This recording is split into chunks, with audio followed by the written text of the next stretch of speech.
السلام عليكم ورحمة الله تعالى وبركاته. نحمده ونستعينه ونستغفره ونؤمن به ونتوكل عليه ونعوذ بالله من شرور أنفسنا ومن سيئات أعمالنا.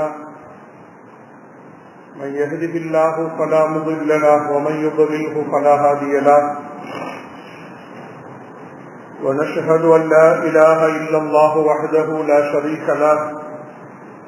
ونشهد أن سيدنا ومولانا محمدا عبده ورسوله. أما بعد، فأوصيكم عباد الله وإياي أولا بتقوى الله. وقال الله تبارك وتعالى في كلامه العزيز: أعوذ بالله من الشيطان الرجيم. بسم الله الرحمن الرحيم. وأنا لكم ناصح أمين.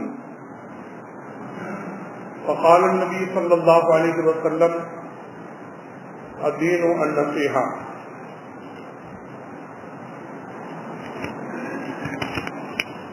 எல்லா புகழும் ஏக வல்லவனாம் அல்லாஹ் ஒருவனுக்கே உரித்தாகட்டும். அல்லாஹுவின் அன்பும் அருளும் நபிகள் நாயகம் ஸல்லல்லாஹு அலைஹி வஸல்லம் அவர்களின் மீதும், ஏனைய நபிமார்கள் நபி ஸல்லல்லாஹு அலைஹி வஸல்லம் அவர்கள், நம் குடும்பத்தார், அவர்கள் நம் தோழர்கள், நல்லவர்கள், நம்மவர் யாவரின் மீதும் அல்லாஹுவின் பேரருளும் பெருங்கருணையும் நிறைவாக நிலையாக பொழிய வேண்டிய பிரார்த்தனை புரிந்தவனாக. அன்பிற்கினிய பெருமக்களே, வல்ல அல்லாஹு தன்னுடைய வற்றாத அருளினாலும் அன்பினாலும் உலகின் மிகச்சிறந்த தத்துவங்களை உள்ளடக்கிய மகத்தான வழிகாட்டுதலை பொதிந்திருக்கிற இந்த தீனுல் இஸ்லாம் என்கிற மார்க்கத்தை அடியொற்றி வாழுகிற நல்ல வாய்ப்பை நமக்கு வழங்கியிருக்கிறார்.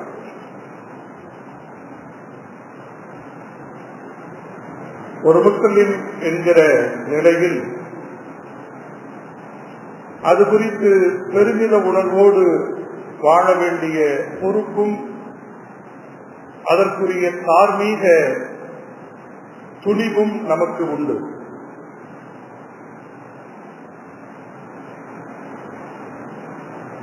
முஸ்லிம் என்கிற அடையாளத்தோடு இந்த உலகில் வாழுகிற பொழுது அதற்குரிய பெருமைகளையும் பெருமிதங்களையும் நாம் சொந்தப்படுத்திக் கொள்ள ஆசைப்படுகிற பொழுது இந்த மார்க்கம் நம்மிடத்தில் வேண்டுகிற சில தேவைகளை நிறைவேற்றி கொடுக்க வேண்டிய பொறுப்பும் கடமையும் நமக்கு உண்டு. எவ்வளவு தகுதிகளையும் வெகுமதிகளையும் இறைவன் நமக்கு இந்த மார்க்கத்தின் வழியாக வழங்குகிறானோ அந்த பெருமிதங்களை தக்க வைத்துக் கொள்வதற்காக, அந்த பெருமிதங்களை நிலைநிறுத்திக் கொள்வதற்காக நாம் செய்ய வேண்டிய அர்ப்பணிப்புகளும் தியாகங்களும் அதிகம் உண்டு என்பதை ஒருபோதும் நாம் மறந்துவிடக் கூடாது. நபிமார்கள் வேண்டிய வரம் இது இஸ்லாம் என்பது.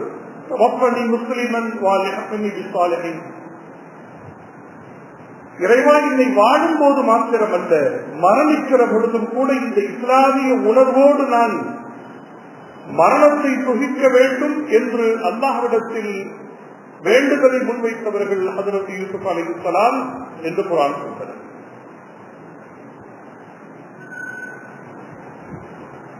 எல்லா நபிமார்களும் அவர்களது சந்ததிகளை அழைத்து, சமூகத்தை அழைத்து இந்த மார்க்கத்தின்படி வாழ வேண்டும் என்கிற வலியுறுத்துதலை தொடர்ச்சியாக செய்து வந்தார்கள் என்று குர்ஆன் நமக்கு அறிவுறுத்துவதை பார்க்கிறோம். அன்பிற்குரியவர்களே,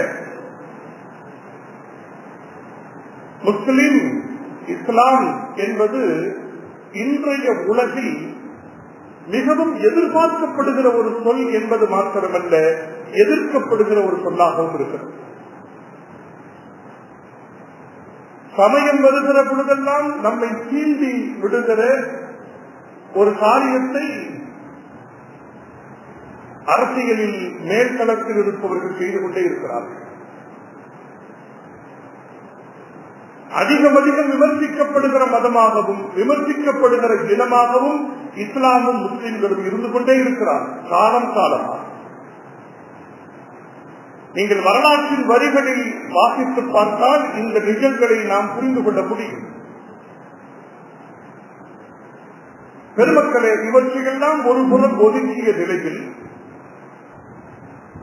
இந்த மார்க்கத்தின் தேடுதலுக்கு உகந்த வழியில் நம்மை நாம் தகவமைத்துக் கொள்ள வேண்டிய கட்டாயம் இருக்கிறது என்கிற அந்த நிலையில் மார்க்கம் என்றால் என்ன, இந்த மார்க்கம் நம்மிடத்தில் வேண்டுகிற பண்புகள் என்ன என்பது குறித்து இன்ஷா அல்லாஹ் ஓரளவு நாம் சிந்திக்க முயற்சிக்கிறோம்.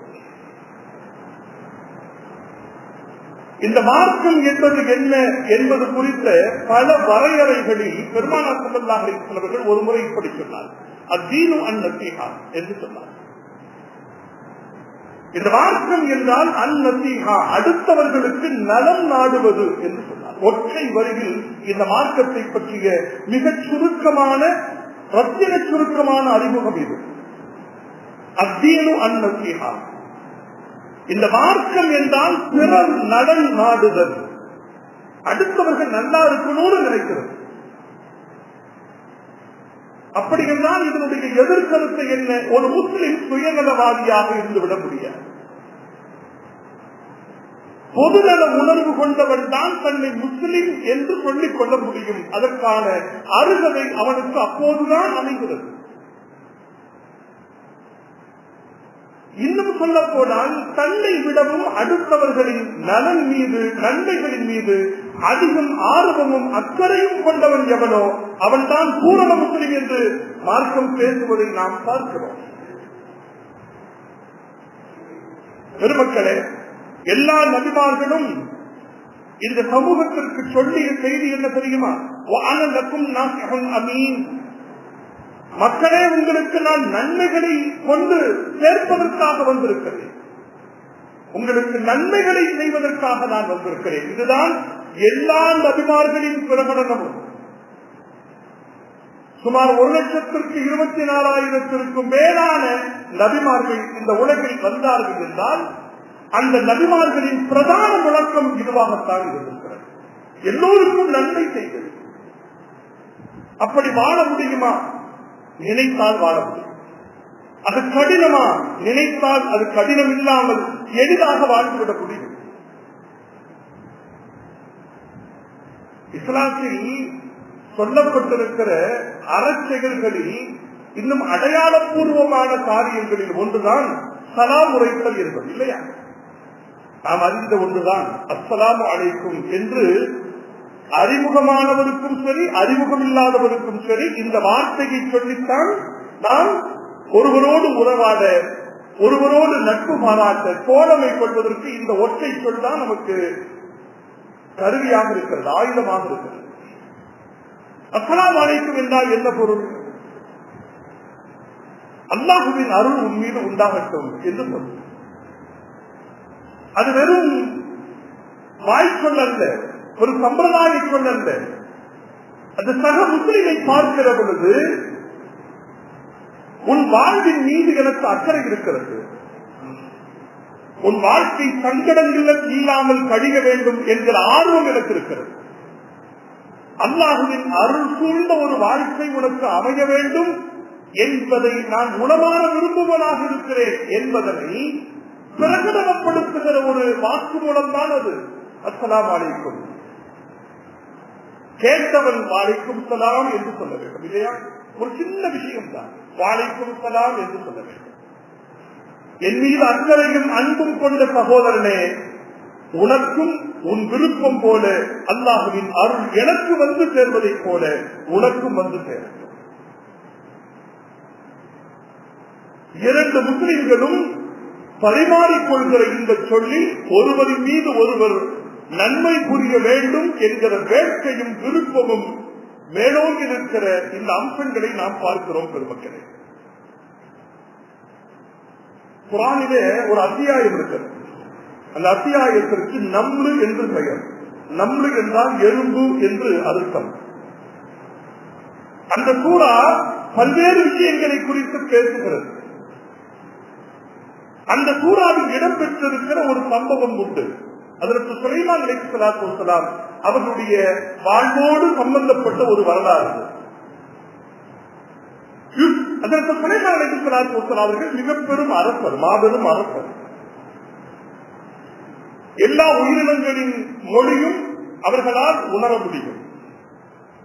ஒருமுறை அவர்களும் அவர்களுடைய படையினரும் பாதை வழியே வந்து கொண்டிருக்கிற பொழுது அந்த பாதை வழியே ஊர்வலம் வந்து கொண்டிருந்த எறும்புகள், அந்த எறும்புகளுக்கு தலைமை பொறுப்பில் இருக்கிற ஒரு எறும்பு இப்படி சொல்லியது, காலத்து நம்மளுக்கும் யுகன் நம்மளுக்கு கொடுக்கும் சாட்சியனுக்கும் நாயகத்திமண்டக்கும் சுலைமான ஒரு ஜுனூதுகும்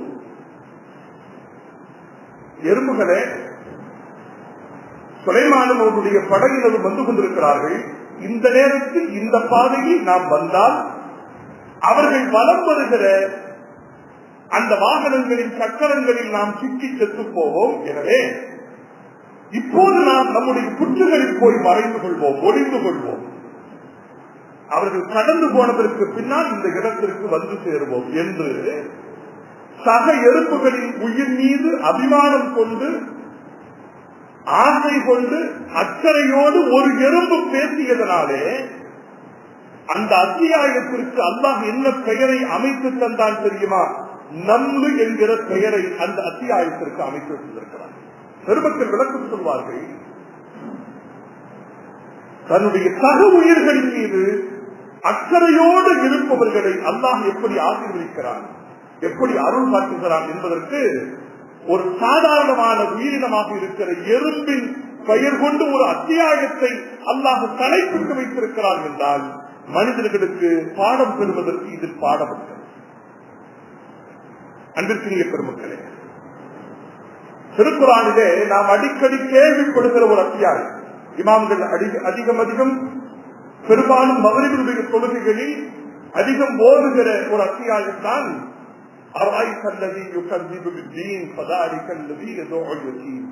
என்கிற ஒரு சூரா இல்லையா? அல்லாஹ் அந்த அத்தியாயத்தில் பேசுகிற கருப்பொருள் என்ன, அதனுடைய உள்ளடக்கம் என்ன? நீங்கள் ஒரு முறை வாசித்து பாருங்கள். அந்த அத்தியாயத்தை திறந்து அதனுடைய மொழிபெயர்ப்பை தயவு செய்து அதனுடைய மொழிபெயர்ப்பை வாசித்து பாருங்கள்.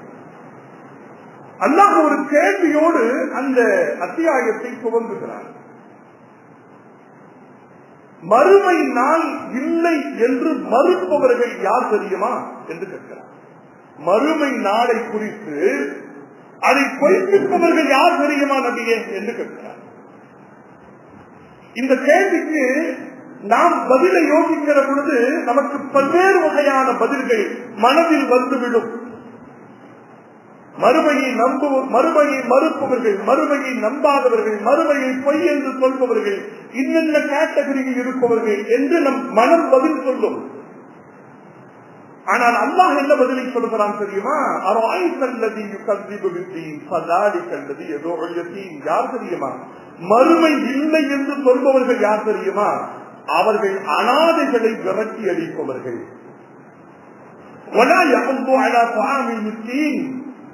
பசியோடு இருக்கிற ஏழைகள் எளியவர்களுக்கு உணவு தருவதில்லை, உணவு தர தூண்ட மாட்டார்கள். அவர்கள் தருவதில்லை, தர முடியவில்லை, அது வேறு. தரக்கூடிய நிலையில் இருப்பவர்களை நீ கொடு என்று தூண்டவும் மாட்டார்கள். இந்த இத்தகைய தன்மையில் இருப்பவர்கள் தான் மறுமையை பொய்ப்பிப்பவர்கள் என்று குர்ஆன் சொல்கிறது. அன்புக்குரியவர்களை கொஞ்சம் யோசித்து பாருங்கள்.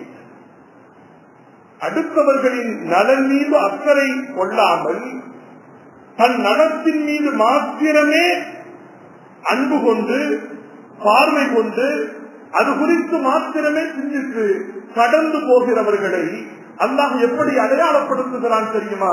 இவனுக்கு மறுமையின் மீது நம்பிக்கை இல்லாதவன் என்று அடையாளப்படுத்துகிறான். எவனால் இப்படி கடந்து போக முடியும்? வறியவரின் நிலை கண்டு, இல்லாதவர்களின் நிலை கண்டு, எளியவர்களின் நிலை கண்டு, ஏற்றத்தோடு இருப்பவர்களின் நிலை கண்டு எவரால் கடந்து போக முடியும் தெரியுமா?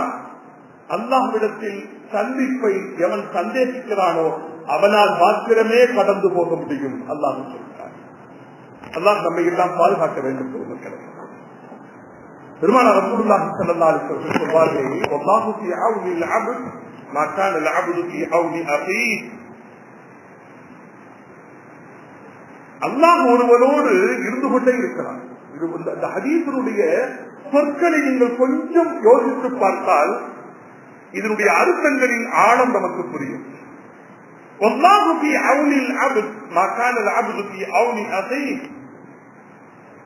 தன் சகோதரனுக்கு உதவி செய்கிற காலம் எல்லாம் அல்லாஹ் அவனோடு இருக்கிறான், உதவி செய்பவனின் கூடவே இருக்கிறான் என்று பெருமானார் ஸல்லல்லாஹு அலைஹி வஸல்லம் அவர்கள் சொல்கிறார். பாதிக்கப்பட்டவனுக்கு உதவுகிற காலம் எல்லாம் அப்படி உதவுபவனோடு அல்லாஹ் இருக்கிறான் என்கிறார்கள் பெருமானார் ரசூலுல்லாஹி ஸல்லல்லாஹு அலைஹி வஸல்லம். இன்னொரு விஷயத்தை நம்ம புரிஞ்சுக்கணும். உதவி தேவைப்படுபவனுக்கு ஒருவன் உதவ முன்வருகிறான் என்றால் உண்மையில் உதவுபவன் அவன் அல்ல, அவன் வழியாக அல்லாஹ் உதவுகிறான். அவனை ஒரு கருவியாக அல்லாஹ் பயன்படுத்திக் கொள்கிறான். அவன் ஒரு ஆயுதம். இறைவனின் பிரதிநிதியாக நின்று அந்த காரியத்தை அவன் செயல்படுத்துகிறான். அதுதான் அங்கே நிஜம், அதுதான் அங்கே நிகழ்கிறது. அல்லாஹ் பெருமானார் ஸல்லல்லாஹு அலைஹி வஸல்லம் என்ன பேசுகிறார்கள் என்றால், உதவி செய்யப்படுபவனுக்கு உதவுகிற ஒரு மனிதன் இருக்கும் காலம் எல்லாம் அவனோடு அல்லாஹ் கூட இருக்கிறான், அவனோடு அல்லாஹ் கூட இருக்கிறான். அன்பிற்கினிய பெருமக்களே, பெருமானார் ரசூலுல்லாஹி ஸல்லல்லாஹு அலைஹி வஸல்லம் அவர்களிடத்திலே வந்து ஒரு மனிதர் கேட்கிறார், யார் ரசூலுல்லாஹ், என் தாய் இறந்து போனார்கள், அந்த தாயோடு எனக்கு அதிகம் நேசம் உண்டு, அவரிடத்தில் அதிகம் பாசம் காட்டி வந்தவன் நான். இறந்து போன என் தாய்க்கு அவள் இறந்து போனதற்கு பின்னாலும் நன்மைகள் போய் குவிந்து கொண்டே இருக்க வேண்டும் என்று என் உள்மனம் ஆசைப்படுகிறது. அதற்கு நான் என்ன காரியம் செய்ய வேண்டும்? யாசின் ஓதலாம், குர்ஆன் ஓதலாம், இதெல்லாம் பெற்றோர்களுக்கு நாம் செய்ய வேண்டிய கடமைகளில் ஒன்று. பெருமானார் ஸல்லல்லாஹு அலைஹி வஸல்லம் சொன்னார்கள், வலதுன் சாலிஹுன் யதுஊ லஹு. இந்த ஒரு மனிதன் இந்த உலகத்தை விட்டும் பிரிந்து போனதற்கு பின்னால், மறைந்து போனதற்கு பின்னால், மரணித்து போனதற்கு பின்னால் அவனுடைய பங்கில் வந்து சேர்ந்து கொண்டிருக்கக்கூடிய அம்சங்களில் ஒன்று அவனுக்காக வேண்டி துஆ செய்யக்கூடிய குழந்தைகள் என்றார்கள் ஸல்லல்லாஹு. அவனுடைய பிள்ளைகள் ஏதேனும் அறக்காரியங்களை செய்தால் அதனுடைய பங்கு அவனுடைய தாய்க்கு போய் சேரும். நபி ஸல்லல்லாஹு அலைஹி வஸல்லம் வழிகாட்டினார்கள். பெருமானார் ஸல்லல்லாஹு அலைஹி வஸல்லம் சொன்னார்கள், தோழனே, உன் தாய்க்கு நன்மைகள் சேர்ந்து கொண்டிருக்க வேண்டும் என்று விரும்புகிறாய், அதற்கு ஒரு காரியம் சொல்கிறேன். எங்கே மனிதர்கள் வசிக்கிற இடங்களில் தண்ணீர் கட்டுப்பாட்டில் தவித்துக் கொண்டிருக்கிற அந்த பகுதியை பார்க்கிறாய் என்றால், அவர்களுடைய தண்ணீர் தேவைகளை நிறைவு செய்து தருவதற்காக அவர்களுக்கு ஒரு கிணற்றை தோண்டி அவர்கள் பயன்படுத்திக் கொள்வதற்கு வசதி செய்து கொடு. அந்த கிணற்றிலிருந்து தண்ணீர் எடுத்தவர்கள் பயன்படும் காலமெல்லாம் உன் தாயின் கபர் வெளிச்சம் கூடிக்கொண்டே இருக்கும் என்றார்கள் பெருமானார் ஸல்லல்லாஹு அலைஹி வஸல்லம். அடியானோடு நாம் எப்படி நடந்து கொள்கிறோமோ அல்லாஹ் நம்மிடத்தில் அப்படி நடந்து கொள்கிறார்.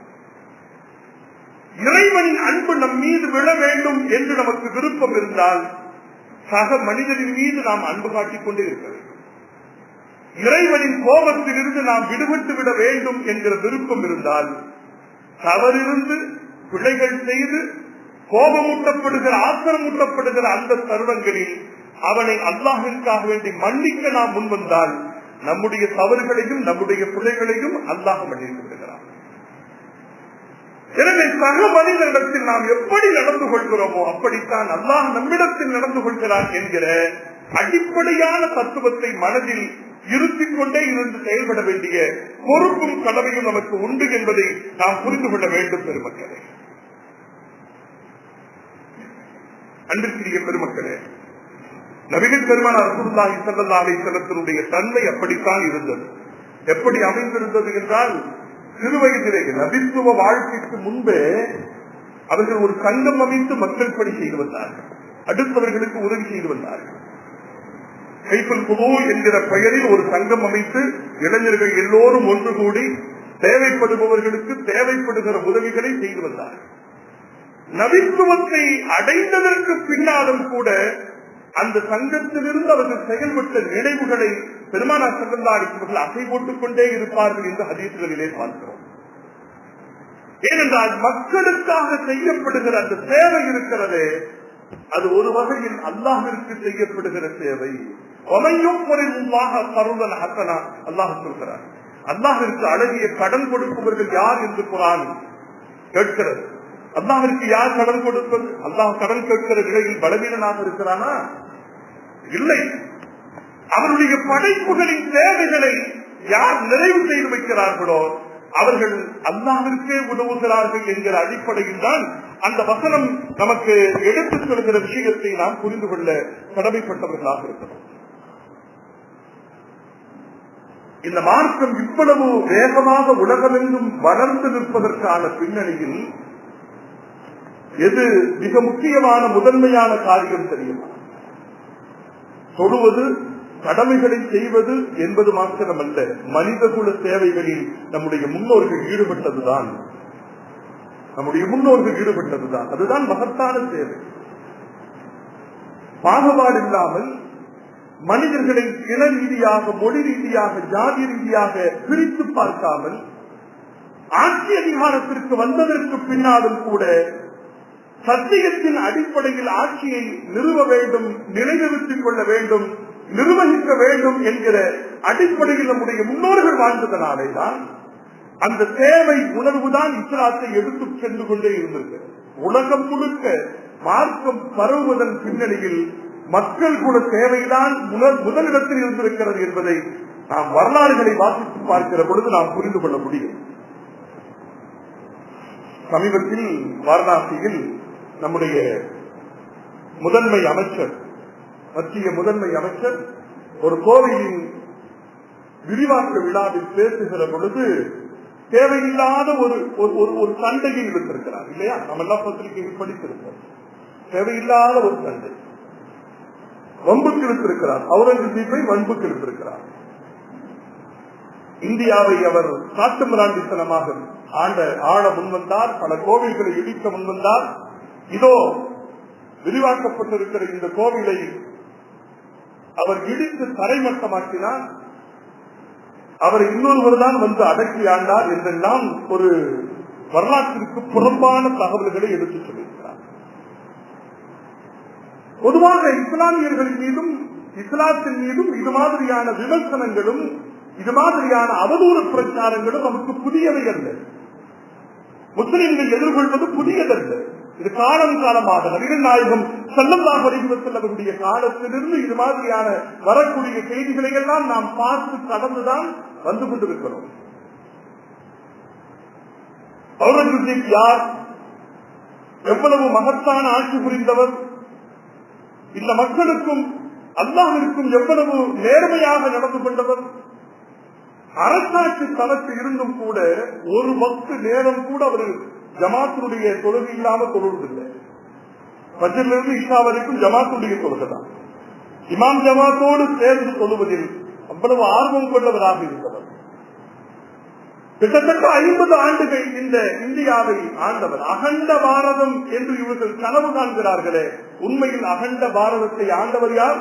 அப்போ பாகிஸ்தான், ஆப்கானிஸ்தான், பங்களாதேஷ் எதுவுமே பிரிக்கப்படவில்லை. ஒட்டுமொத்த இந்தியா இருந்தது.